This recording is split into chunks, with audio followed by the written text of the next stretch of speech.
Hello बच्चों। आज जो कहानी मैं आपको सुनाने जा रही हूं उसका शीर्षक है ज्योतिषी सियार की करामात।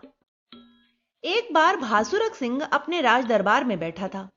सभा जुड़ी हुई थी। बानर, हाथी, चीता आदि सभी सभासद अपने अपने आसनों पर बैठे थे। तभी द्वारपाल ने प्रवेश किया और कहा, महाराज, दूर देश से कोई जानवर आपके दर्शन करने आया है।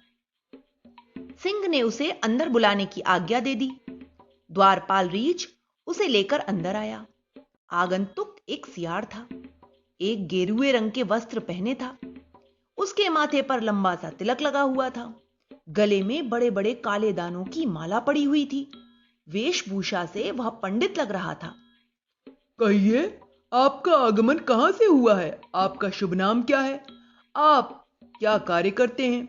भासुरक ने उसके वेश से प्रभावित होते हुए और आसन देते हुए कहा, महाराज, मेरा नाम कप्पू कपिल है। यहां से 7 जंगल पार से अस्थि बहुल नाम के जंगल से मैं आया हूं। हमारे वन में बड़ा अकाल पड़ गया है। मेरे बाल बच्चे भूखे हैं, इसलिए जीविका की खोज में यहां आया हूं। पेशे से मैं ज्योतिषी हूं। अस्थि बहुल वन के राजा हमेशा मेरे कहने से कार्य किया करते हैं। उन्हें हर कार्य में सफलता भी मिलती है। भासुरक कुप्पू की बातों से बड़ा प्रभावित हुआ।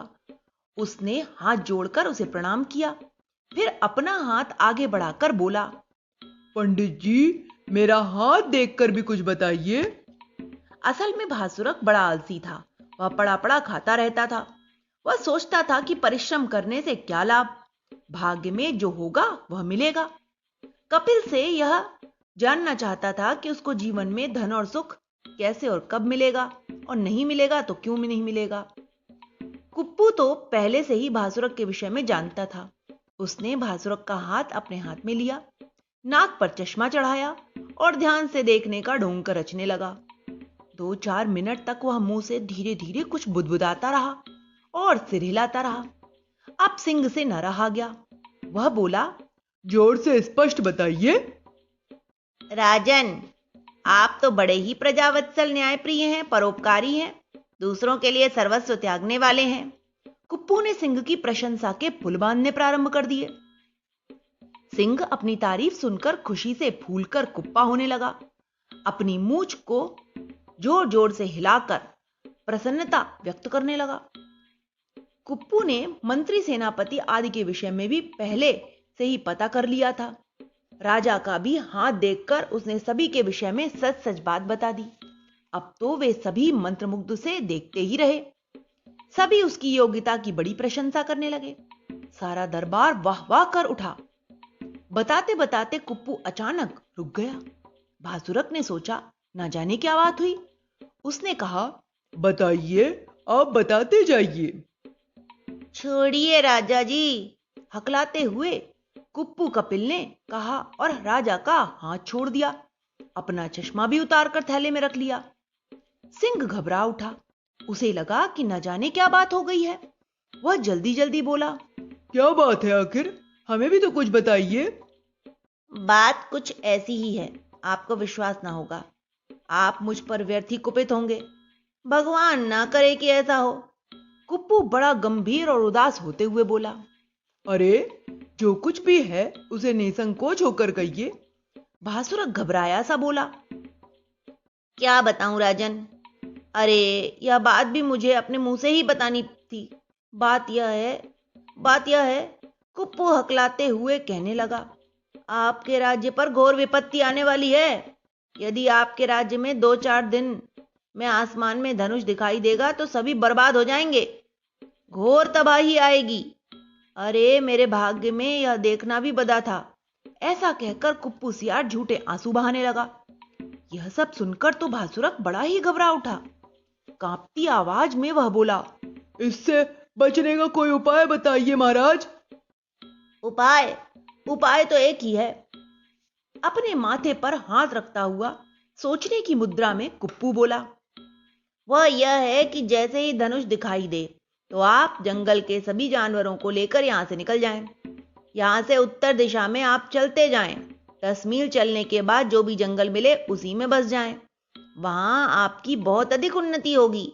इस राज्य से भी अधिक उन्नति होगी, इस राज्य से भी अधिक सुख सुविधाएं मिलेंगी। सभी के सभी जानवर कुप्पू की बातें सुनकर भयभीत हो रहे थे। एक शब्द भी उनके मुंह से नहीं निकल रहा था। अच्छा, अब मैं चलता हूं। ऐसा कहकर राजन अपने मंत्रियों से मंत्रणा करने लगा। कुप्पू ने अपना झोला उठाया और बोला, आपका पथ मंगलमय हो। आगे बढ़ गया। भासुरक ने आगे बढ़कर अपने गले से कीमती हार उतारा और पारिश्रमिक के रूप में कुप्पू के गले में डाल दिया। हरिओम हरिओम कहता हुआ कुप्पू ज्योतिषी वहां से जाने के लिए उठ खड़ा हुआ, पर तब तक घनघोर वर्षा प्रारंभ हो गई थी। अतएव भासुरक ने उससे राजभवन में अतिथि बनने का निवेदन किया। कुप्पू को और क्या चाहिए था, प्रसन्नतापूर्वक इसके लिए वह तैयार हो गया। उसका वहां खूब स्वागत हुआ। खा पीकर वह गहरी नींद में सो गया। संयोग की बात है, कुप्पू सियार जब शाम को सोकर उठा तो आसमान पर धनुष छाया हुआ था। वास्तव में हुआ यह था कि वर्षा तो दोपहर में ही बंद हो गई थी, फिर हल्की सी धूप निकल आई थी और आकाश में इंद्रधनुष छा गया था। पर बेचारे जंगल के भोले भाले जानवर ने कभी आसमान की ओर गर्दन उठाकर इंद्रधनुष देखा ही न था। इतने में राजा भासुरक दौड़ा दौड़ा आया। उसने तुरंत ही वहां से भागने की सोच ली थी। भासुरक ने कपिल के चरण स्पर्श किए और अपनी सारी प्रजा को लेकर उस जंगल से विदा हो गया। कपिल कुछ ही देर तक खड़ा खड़ा उन्हें जाते हुए देखता रहा। जब केवल धूल ही उड़ती दिखाई देने लगी तो वह खूब अट्टहास करके हंसा। खूब बेवकूफ बनाया, मूर्ख। जीवन हाथ की रेखाओं से नहीं, कर्म से बनता है। मन ही मन कहने लगा।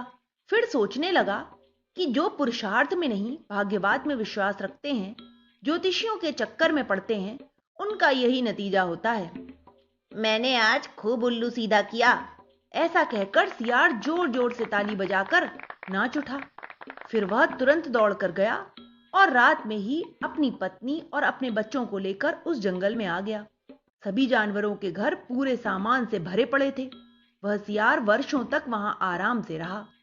तो बच्चों, इस कहानी से हमें यही शिक्षा मिलती है कि हमें बिना कोई जानकारी के किसी पर भी विश्वास नहीं करना चाहिए और किसी की भी वेशभूषा को देखकर यह नहीं अनुमान लगाना चाहिए कि वो बहुत पहुंचा हुआ संत है, ज्योतिषी है। हमेशा देख परख के ही काम करना चाहिए। Okay, bye.